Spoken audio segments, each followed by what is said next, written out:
friends, welcome back to Aloha Country Living, where we are documenting our country living journey to encourage and inspire others to do the same. If this topic interests you, we encourage you to subscribe, click notification bell so you don't miss any of our new videos. And speaking of subscribing, in the last month we've gained a lot more subscribers and we wanted to welcome you. And we thought it would be a good idea to make a Q&A video soon where we will be able to answer some of your questions about country living or about us, for you to get to know us better. So if you have any questions for us, please write them down in the comments below. But today we wanted to share with you some very exciting news. We've just completed the purchase of a new farm, a new vacant piece of property, vacant land for us to build a new homestead. That's right, so we are just starting our new country living journey again. In the last video, I promised that we would share our story of how we found this land and how we were able to purchase it. And that is what we wanted to do today. But before we tell you the story, why don't we tell you a little bit about the land we just purchased? So it's nearly 11 acres of, right now it's a turmeric farm, and it's at a low elevation here in Hawaii, and it's in a climate, in an area that is ideally suited for growing a wide variety of fruits and vegetables. One of my favorite features of the land is that it's very gradual and it has amazing views on both sides.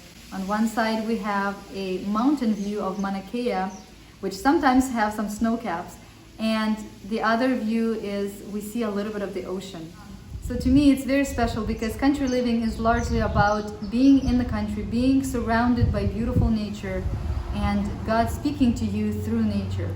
And another very important feature of this land is its location. It is one of the safest areas on this island for volcanic eruptions, which is very important since we have lost our home to volcanic eruption. We wanted to be as far away from volcano as possible this time. So how did we find this land, Ryan? Well, we began the search for land shortly after we were displaced and evacuated our home. And we were looking through traditional means, through real estate websites and property listing email lists and this sort of thing. And we were meeting with very limited success, largely because the area we were seeking to move to was, it's really large tracts of land, very expensive land, and also land that people tend to hold on to for generations.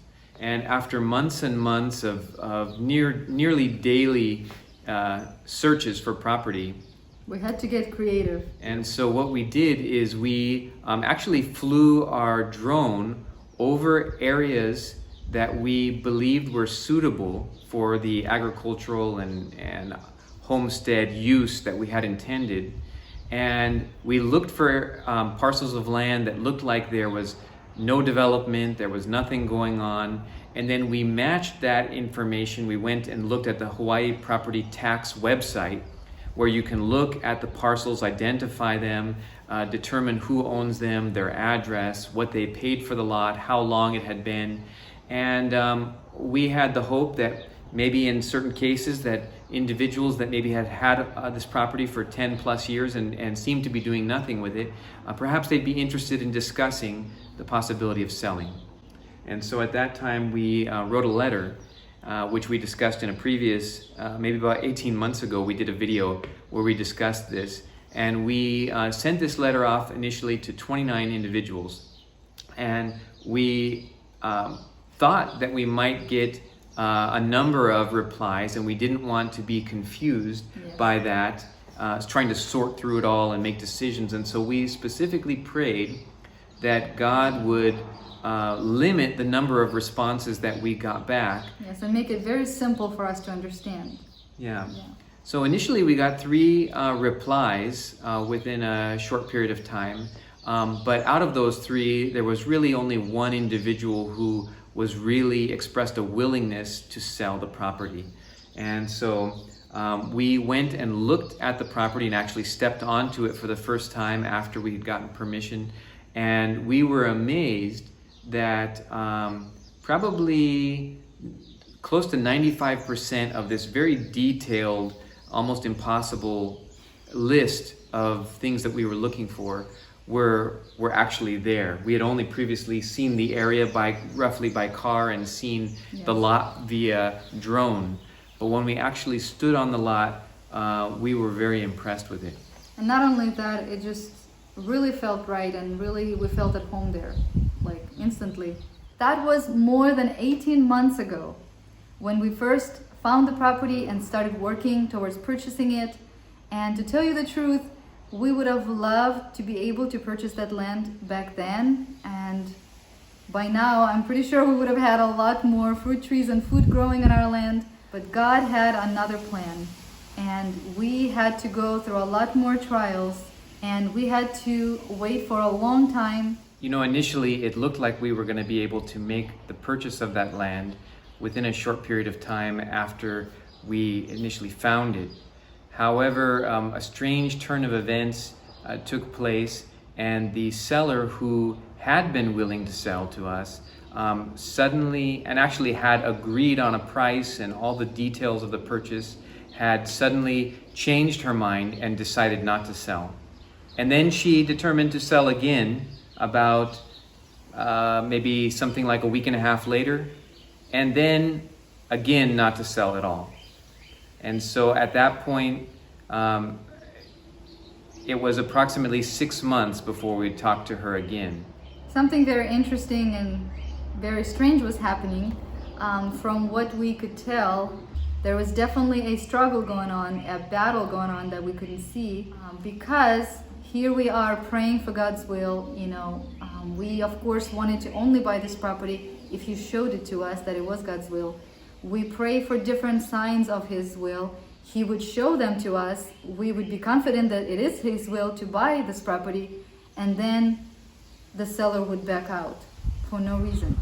And she would tell us things like, I have been meditating and I have been feeling, or I have had an impression to not sell this property, to not go through with this deal. So it was very clear to us that there was a battle going on behind the scenes, and we have spent much time on our knees praying and pleading with God. At the same time, I guess it wasn't God's timing yet. So approximately 6 months passed, and during that time we looked and looked for other pieces of property through traditional methods, through sending out more letters, through contacting different contacts who were large landowners. And we were constantly working on finding land, and we were getting nowhere. And so after about 6 months, we contacted this same seller again, just reaching out, would you be interested in selling? We're still here, still interested.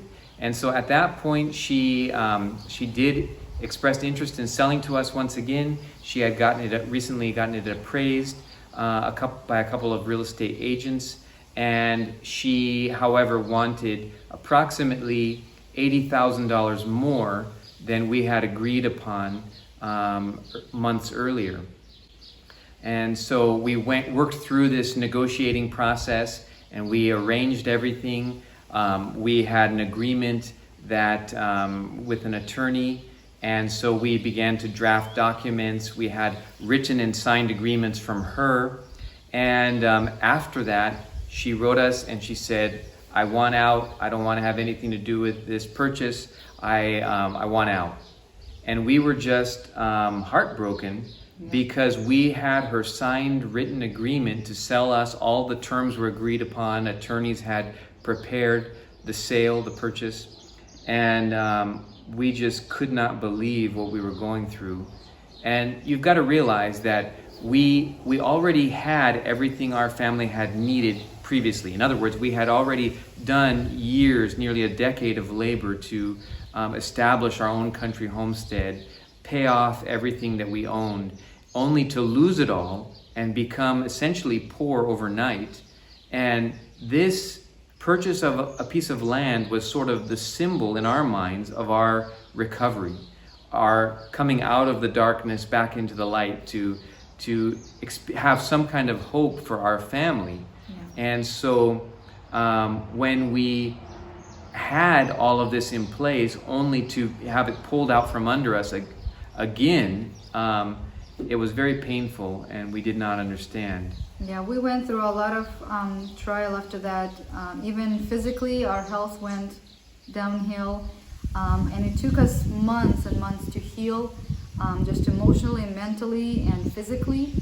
And another thing is, I don't know about you, but I've always had this feeling that that was our land.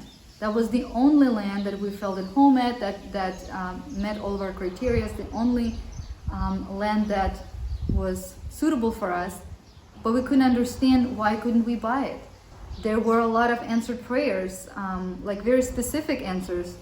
We would say to God, if she agrees to this price or to this interest rate, then it would show us that this is your will, and we would go forward. The next morning, she agrees to everything even better.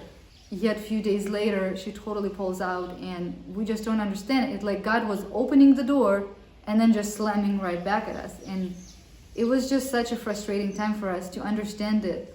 To understand what is God doing? What are we maybe doing wrong? What is going on? Yeah, it was pretty difficult. But we were advised by attorneys to sue this lady for breach of contract, because she had signed agreements to sell to us. And we thought about it, prayed about it, considered the matter, and we decided not to pursue that course of action, and just to basically let it go. We just couldn't see ourselves having a testimony like that we found this land and then we sued the person to get what we wanted. We wanted God to open the way, not us pry open the door that He closed. So we completely gave up on that property. And so we just took the time to heal and to search our hearts and to just look for God's will. And we looked for other opportunities. And so we sent out more letters. We talked to more agents and more large landowners, and we did it all again and again and again. And so 9 months passed, and we were thinking, and we realized that we had been out of our home for already 18 months now or more, and we were wondering what to do. And we started wondering about that property again. And we thought, boy, we don't want to experience all the pain and the heartache of dealing with this person. So during this 9-month period, of course, we were looking at other options. We were looking at other land. We were also continuing to save our money all we could. And at the beginning of this year, we looked at our accounts, and we saw that we actually had enough money to possibly buy a land outright without getting into debt. And that's when we started thinking again about that land. Now, since we were looking at other parcels around, we were very often driving by that parcel that we were interested in, and all we could see that it was very overgrown. It was not managed at all. Tall grass, couldn't even see the driveway. And so sometime in April, Ryan was coming home from work, and he had an impression. I was driving, and I was, of course, interested in coming straight home that day. I felt the desire to go straight home. But as I approached that area where the turnoff was, I just felt an impression that said, turn up that road. And I wondered, I don't see any reason why, but I thought I probably better heed the impression. And so I turned up this road, went up the hill, and I wasn't sure what I was going to find.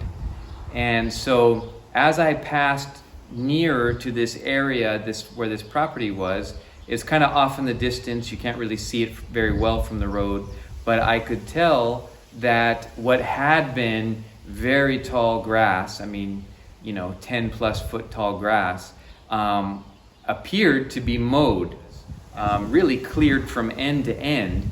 And I thought to myself, something is going on here. That's right. And so I came home, and we talked about it. So he comes home and he says, you won't believe it, the property is cleared, something is going on. I said, well, maybe she wants to farm it again, or maybe she decided to sell it finally. And I thought, this is our last chance. What if she's gonna sell it? And I always had that feeling that it's our land, despite all the things that happened. So we quickly went over there, looked at the land, and we started talking and praying about contacting her again. And like Ryan said, we were hesitant because of all the pain we had before in talking with this lady. Actually, just before that, we have been having these thoughts of contacting her, and we thought, it's not the right time yet. I don't think it's the time yet. This is when COVID started. And so what we ended up doing is sending a card and a little book called Steps to Christ in the mail to her. And it was basically just to ask her how she's doing, to wish her well, just to give her a little attention. And we didn't mention anything about the land. And so about a week or so after, it happened that Ryan went to the land and it was cleared. And it looked like it was cleared within a few days. That's when we started thinking about talking to her about the property. And so eventually, after much praying and thinking, we did. And this time we presented her an idea that we can purchase this property for cash. And we thought maybe it would make a difference. And to our surprise, she wrote us back and she said, give me your best offer. And we thought about it, and we basically offered her pretty much all the money we have saved up up until this point. We offered her everything we had. Yes, which was still a little bit lower of a price than what she asked before. And so we weren't sure if she's going to go for it, and she wrote us back, and what did she do, Ryan? So she had a counter offer, and she said, if you can do this, then I'll take it, which was about $5,000 more than our best offer. And of course, our best offer was based on what we had, and the $5,000 more we didn't have. But we realized that, look, it's now or never, and despite the fact that we don't have this extra money that she's asking, we'll find a way to get it. And so we prayed, and then we determined to accept the offer. We accepted. Things moved very quickly at that point, unlike previous times. Yes. And before we knew it, we were in escrow. And the money that we did need, we were able to save up that money in the period of the time that we were in escrow. So by the time we had to actually pay the price, we had exactly the same amount that she was asking for, which to me, I think that was God's providence. Yeah, it does seem like a providence, and it reminds me sort of the pearl of great price, at least a parallel in temporal things, right? Yeah. And that, sometimes if you want something, you got to be willing to pay everything you got. So just this past week, we met and signed all the closing documents, and in the next day or so, our property will be recorded in our name.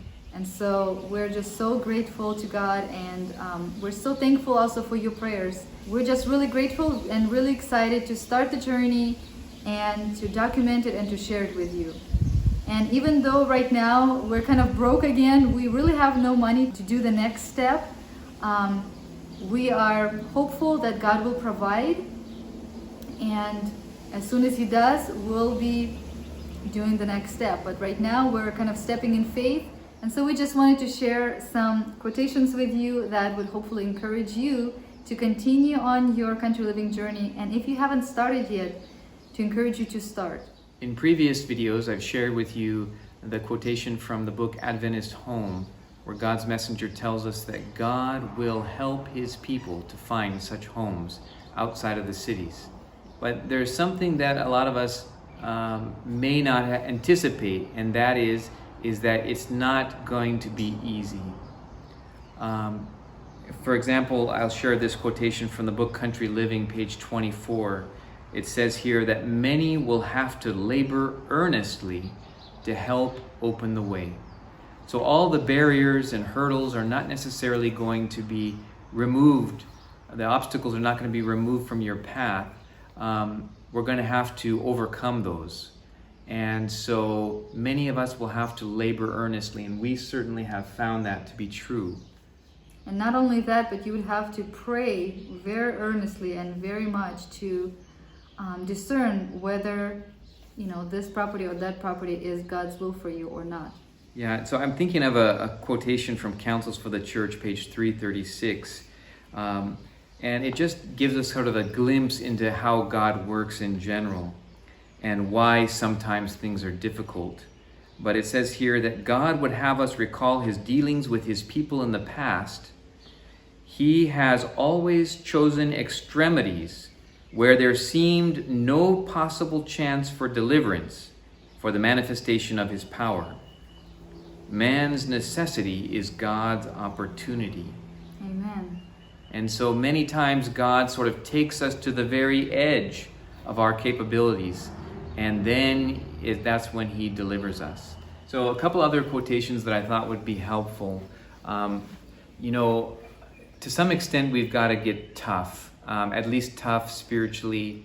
There's a lot of hardship in life, and there's hardship even when we're doing God's will. And so that reminds me of this quotation here, this one from the book Colporteur Evangelist, page 54.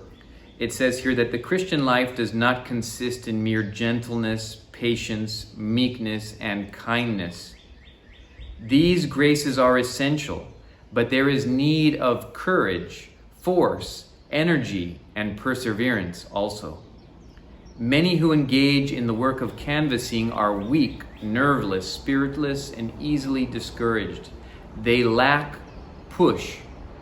They have not those positive traits of character that give men the power to do something.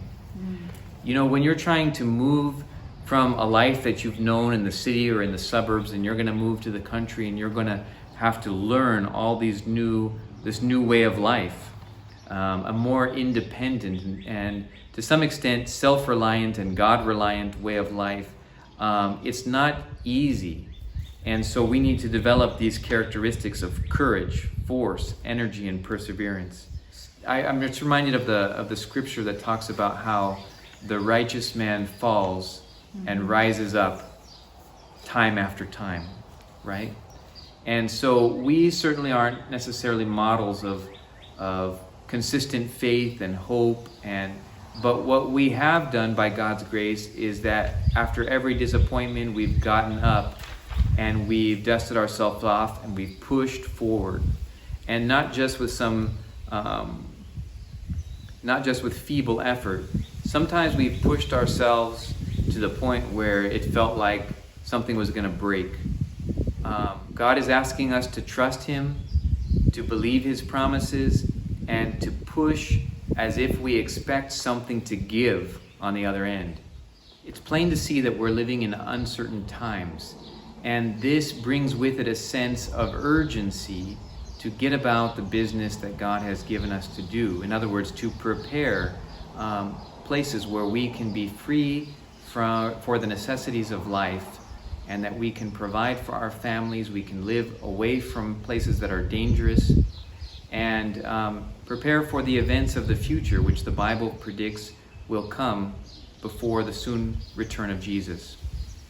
With that in mind, it's important for us not to focus merely on the physical preparation, but to remember and prioritize the spiritual preparation. And that's always a challenge. Yes. At the same time, if God's people are going to move to the country, the time is now. I think of this quotation from The Spirit of Prophecy, Country Living, page 21. I see the necessity of the people of God moving out of the cities into retired country places where they may cultivate the land and raise their own produce. I see the necessity of making haste to get all things ready for the crisis. And in Second Selected Messages 142, paragraph 4, we read, educate our people to get out of the cities into the country. Ere long, meaning before long, there will be such strife and confusion in the cities that those who wish to leave them will not be able. And I think we've definitely seen that with some of the things that have been happening in the last few months and even weeks. Definitely. I'll leave you with one final quotation that I think is very powerful from Manuscript Release, volume 17, page 350. If our people regards God's instruction as of value, they will move away from the city so that they will not be pained by its revolting sights and that their children will not be corrupted by its vices. Now listen here. Those who choose to remain in the cities, surrounded by the houses of unbelievers, must share in the disaster that will come upon them. Well, friends, we wanted to thank you for watching this video, and we really hope that it was encouraging to you. Now that we have the land to start on our country living journey, what are some of the first things we'll be doing there? So to begin with, as the funds become available, we're going to start with gating the entrance of the property. We're going to prepare for bulldozing next to clear the land for planting. And after that, we're going to be putting up some temporary fencing, which would be electric fencing, to keep out the wild pigs from damaging our crops. And after that, I think we'll be starting to plant all of our fruit trees again, which is very exciting. We'll be planting our orchards. Initially, we're going to be working on a 1-year orchard or garden project. And that is, we're going to be focused on how can we produce the most amount of food for our family in the shortest amount of time possible. And so we're going to be focusing not on annual crops, but we're going to be focusing on perennials, which can provide food within a 12-month period. Those are going to be things like bananas, papayas, moringa, lots of different fruits and vegetables. Various local vegetables, Pumpkin, etc., etc. So that's going to be our first agricultural project.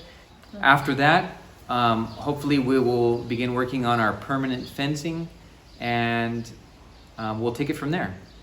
That's right.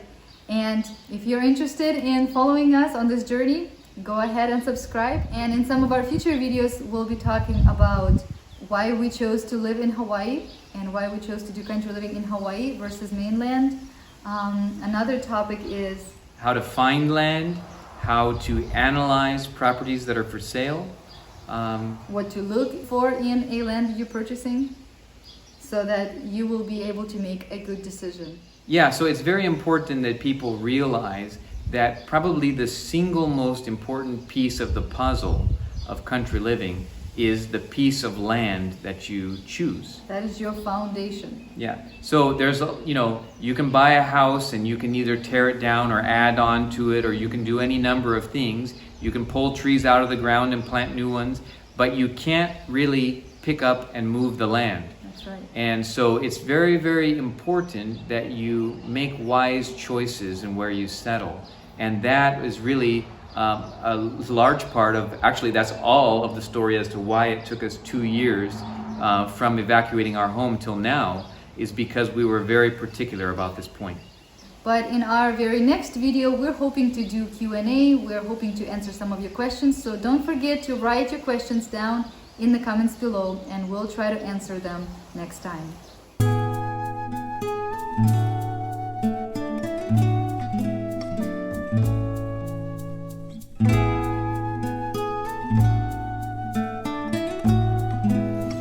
Hi. Hi, Sky.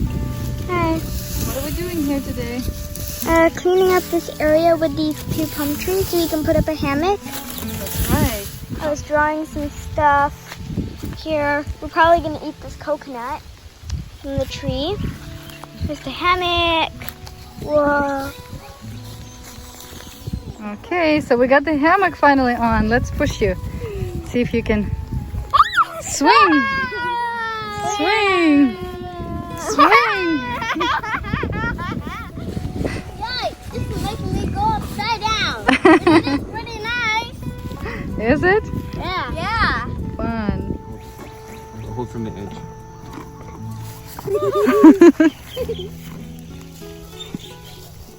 Come on, give it to him. Here, horsey. Oh, he likes that.